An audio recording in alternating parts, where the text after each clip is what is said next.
So in case you missed it, yesterday I had some issues with testing my Ryzen 1600 versus my Ryzen 1800X in Adobe Premiere, specifically encoding 1080p videos for my YouTube channel. And by the way, you can check out that video if you're curious about that big Adobe update in the card linked here. But with those issues now gone, I can proceed with my testing comparing the Ryzen 1600 and the 1800X. Now to be clear, I fully expect the 1800X to win easily, but what I'm really curious about is to see if the Ryzen 1600 presents a better value to the end user, and specifically how much better of a value do we see from that 1600.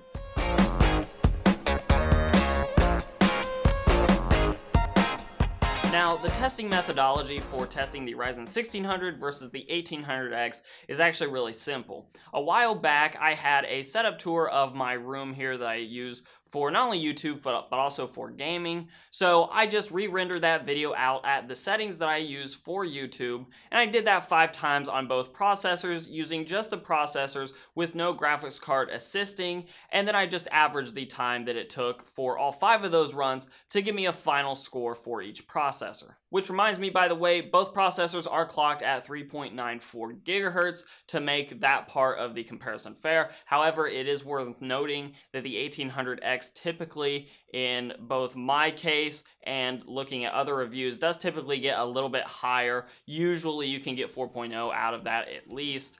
Now, that being said, the 1600 can also hit 4.0, but it seems to be a little bit less common.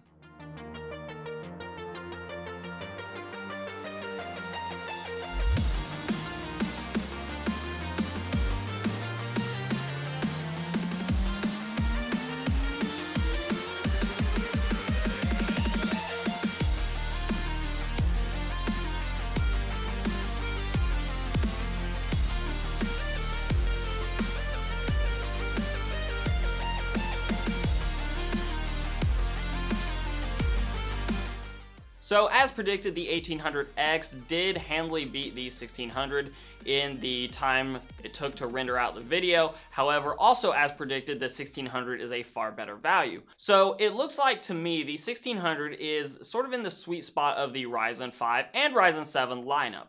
It gives you really solid gaming performance, although still not quite up to par with the i7s from Intel, but still getting very close, and optimization is getting it even closer.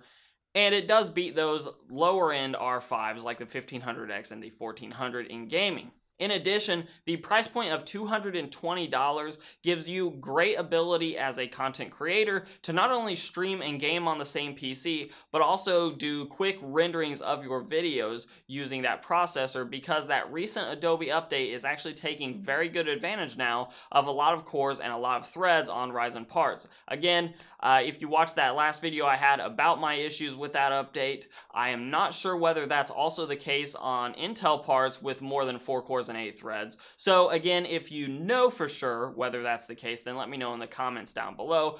Regardless, it is helping Ryzen processors out a lot. And as always, guys, if you like the products that are sort of shown in this video, the 1600, the 1700, or the 1800X, you can find links to buy those down in the description below from Amazon. Also, the exact settings that I used for the media encoder will be in the description down below as well, in case you're curious as to what exactly the setup I'm using for my YouTube videos really is.